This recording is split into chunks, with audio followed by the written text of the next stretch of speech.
सर्वोच्च न्यायालयामध्ये जी इंटरिम स्थगिती अंतरिम स्थगिती सर्वोच्च न्यायालयाने यावर्षी दिलेली आहे आरक्षणासंदर्भामध्ये, त्या बाबतीमध्ये तो स्टे वेकेट व्हावा आणि हा स्टे वेकेट व्हावा याकरता राज्य शासनाच्या वतीने आजच सकाळी सर्वोच्च न्यायालयामध्ये अर्ज दाखल करण्यात आलेला आहे। लार्जर बेंच समोर हा विषय गेलेलाच आहे, परंतु इंटरिम स्टेच्या बाबतीमध्ये लार्जर बेंचनी आमचं म्हणणं ऐकून घ्यावं आणि तो स्टे वेकेट करण्याच्या बाबतीमध्ये, ते अंतरिम स्थगिती उठवण्याच्या बाबतीमध्ये हा निर्णय व्हावा, अशा प्रकारचा अर्ज आजच सर्वोच्च न्यायालयामध्ये सरकारच्या वतीने दाखल करण्यात आलेला आहे।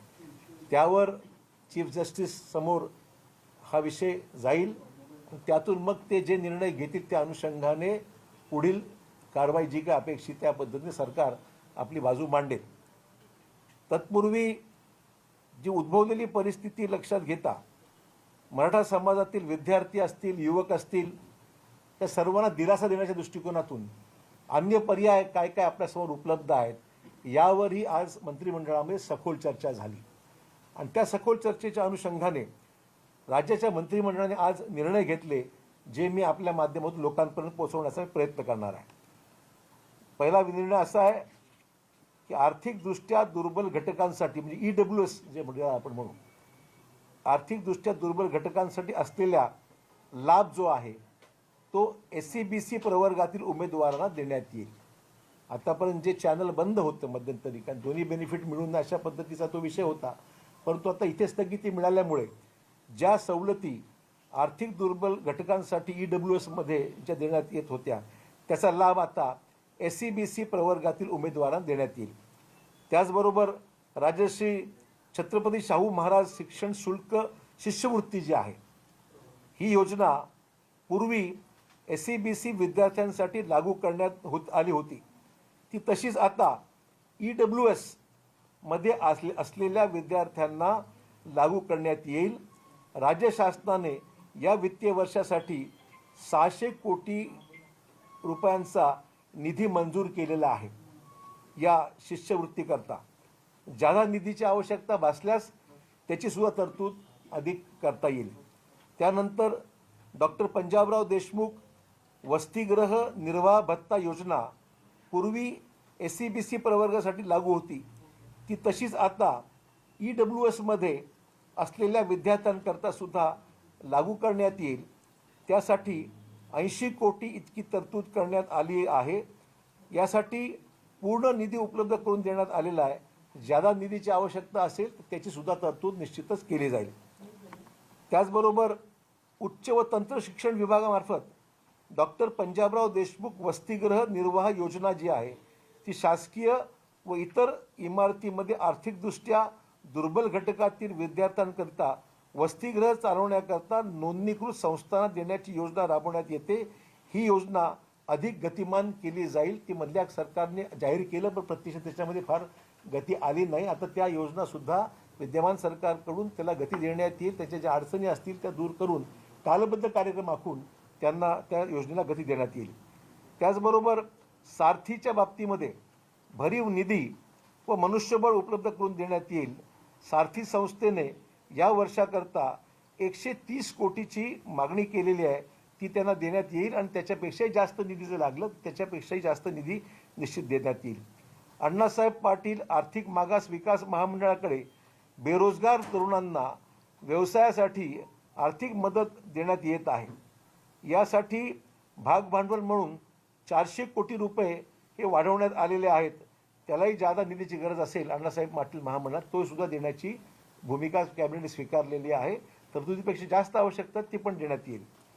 मराठा क्रांती मोर्चामध्ये मृत्युमुखी पडलेल्यांच्या वारसांना महाराष्ट्र राज्य मार्ग परिवहन महामंडळात नोकरी देण्याबाबत शासनाने निर्णय घेतलेला आहे।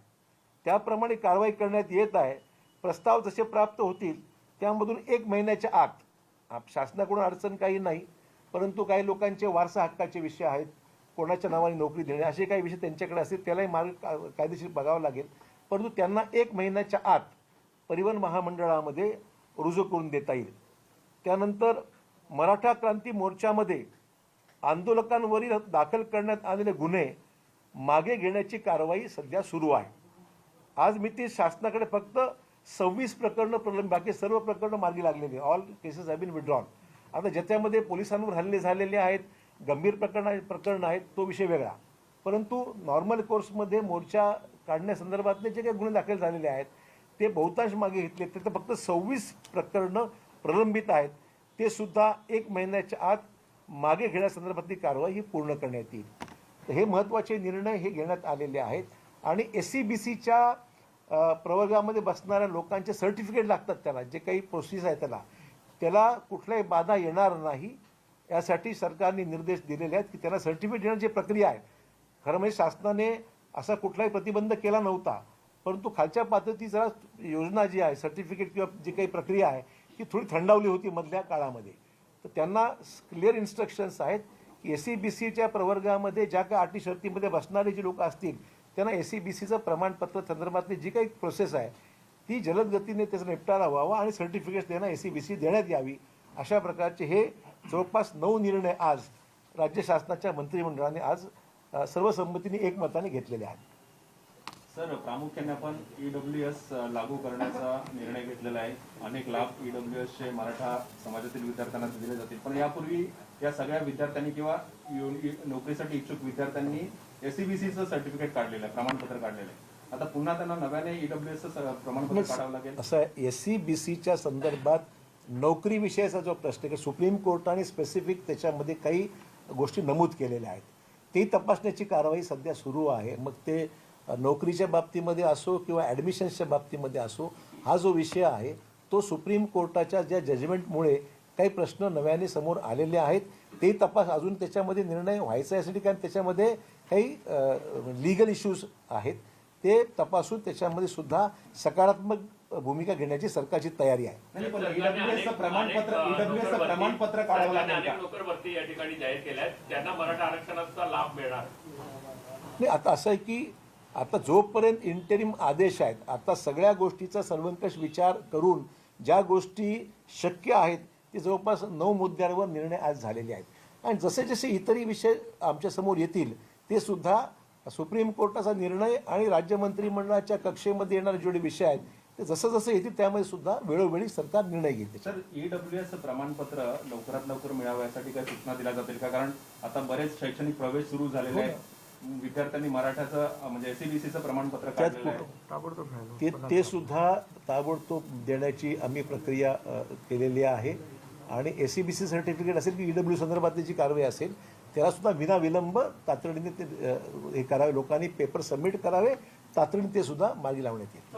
ऍडमिशन प्रक्रिया थांबल्या आहेत त्या पुढे कशा सुरू करणार? कारण 11वीच्या किंवा ज्या इतर प्रक्रिया ते होतात थांबण्यात आलं. त्याच्यामध्ये असं आहे की सुप्रीम कोर्टाने जे निर्देश दिलेले आहेत त्यामध्ये बरंचसं प्रॉब्लेम्स त्याच्यामध्ये काही ठिकाणी समोर आलेले आहेत. ते तपासण्याचं काम सध्या लॉ अँड ज्युडिशरी डिपार्टमेंट आहेत, कायदेशीर सल्लागार आहेत, त्यांच्याशी त्याच्यामध्ये मार्ग कसा काढता येईल हा आमचा प्रयत्न आहे.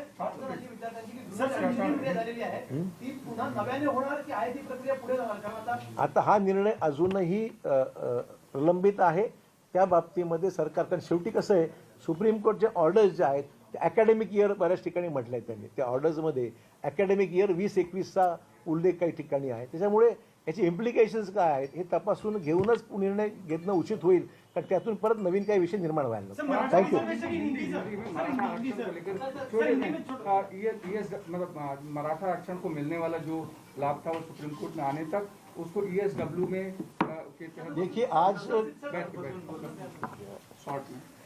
आज महाराष्ट्र की कैबिनेट ने मराठा आरक्षण के संदर्भ में बहुत गहराई से विचार विमर्श करके तकरीबन 9 फैसले आज लिए हैं. मुख्यमंत्री उद्धव जी ठाकरे, उप मुख्यमंत्री अजित पवार और सभी मंत्रिमंडल के सदस्यों ने इसमें एक ही वॉइस में ये पारित किया है.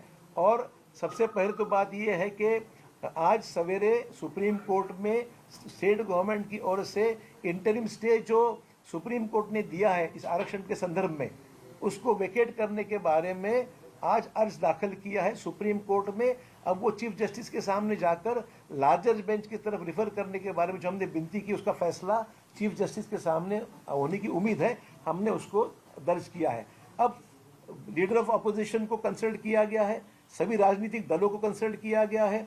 इसमें जो संगठनाएं हैं मराठा समाज के अलग अलग, उनको विश्वास में लिया गया है और राज्य मंत्रिमंडल के सभी सदस्यों को विश्वास में लेकर, सभी लोगों से और संगठनों को विश्वास में लेकर इस नतीजे पर सरकार ने आज फैसला किया है कि इंटरिम स्टे वेकेट करने के लिए पूरी कोशिश। उसमें लीगल ओपिनियन सबसे बड़ी बात है कि जो सीनियर काउंसिल से दिल्ली में, चाहे वो सरकार की तरफ से हो या चाहे वो इंटरवीनर्स की तरफ से हो, ये दोनों की तरफ से जो सुझाव आए हैं उसी के अनुसार उसमें इंटरवेंशन सिर्फ सरकारी नहीं, जिन जिन लोगों के, प्राइवेट लोगों के भी जो एप्लीकेशन फेवर में है आरक्षण के बारे में, इन सभी से राय मशवरा कर ये फैसला आज लिया गया है और वो अकॉर्डिंगली अपना एप्लीकेशन राज्य सरकार की ओर से वहाँ दर्ज किया गया है।